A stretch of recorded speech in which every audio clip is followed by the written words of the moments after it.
Good afternoon. I hope you're having a great day.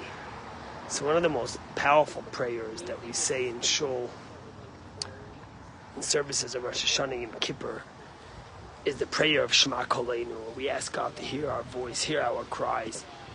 In all congregations all over the world, Ashkenazic, Sephardic, we stand up, we open the ark, and we cry out verse after verse after the cantor.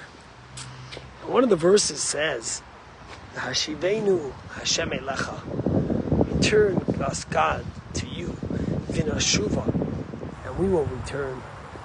Chadesh Yomenu Kikedem, renew our days like days of yore.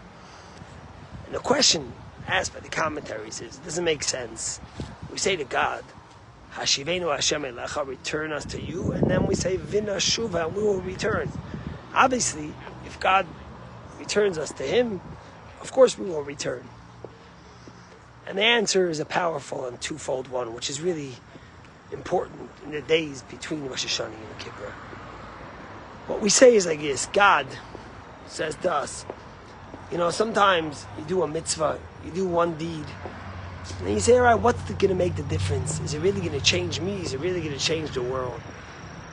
But what we say to God is, Hashivenu, give us the inspiration to return a little bit, because we know v'nashuva, that if we do one positive act, if we do one good thing, it will only reinforce who we are, and we will do a second, and we'll do a third, and we will do a fourth.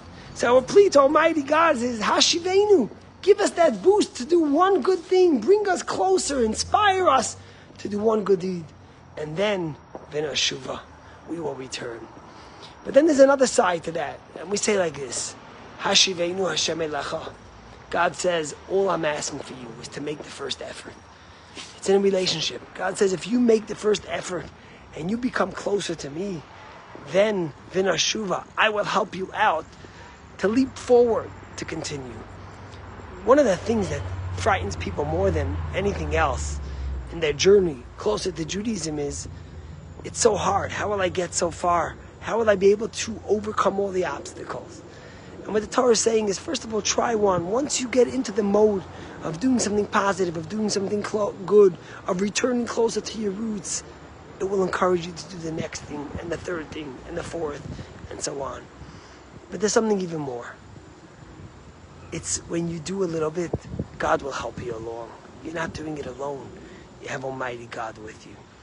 One of the hardest things for the Jews in the Holy Land of Israel has been the sirens and the rockets that keep raining all over Israel. The day after October 7th and October 8th, Hezbollah started firing rockets at Israel. Hamas, on the first day of October 7th, fired 3,500 rockets on Israel. And since then, there's been over 15,000 rockets that have been fired at Israel. Some ballistic, from Yemen, from Iraq, from Lebanon, from Gaza, from all over. And every time there's a siren, you have to run into a shelter. Sometimes you only have 15 seconds. And I saw this story that Sivan Rav Meir, who's a reporter in Israel, was saying about this mother who says, her name is Mrs. Benningfeld, and she said that one day a siren went on, it was the beginning of the war, and she gets a call from a young kid in school, and he's crying, Mommy, Mommy, come take me home, come take me home. The mother realized that A, she couldn't get him home, but B, unfortunately, this was going to become a regular occurrence. And she had to get her son used to what was going on. So she tried to speak to him. She says, why don't you go outside and get some fresh air for a minute and then go back in? Because the siren had finished, but he wanted to come home. And the kid goes out, breathes for a minute, he keeps on screaming, Mommy, Mommy, Mommy, I want to go back home, I want to go back home. So she thinks she'll go to empathy. She says, it's so important that you're including me in your fears and how nervous you are and you're crying. It's so important that I hear this. But again, he starts screaming. So she says, count till 100 and go outside, see what your friends are doing. And of course, he starts realizing what's happening and he's screaming again. Till she finally looks at him and she says like this, you're a Jew. You come from a history of remarkable, heroic people who were ready to stand up to anything. Abraham, Moses, Miriam, Devorah, the prophetess, Yoni Netanyahu, you go on. The founders.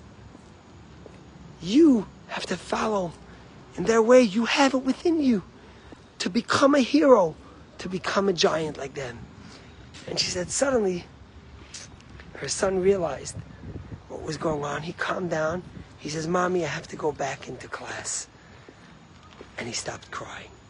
And what she says in the story is, what she realized is that our children are yearning to be heroes, to be strong, to be giants, to be heroic in their fight for Israel and for the Jewish people. All we have to do is give them that first push, is encourage them and inspire them and remind them where they come from. And they'll do one deed, which will be more and more, and lead them to the strength they need in this dark world. Hashivenu Hashem Elecha. God, return us to us. Let us do one mitzvah, return us to you. V'nashuva. And then it will be a next and a next.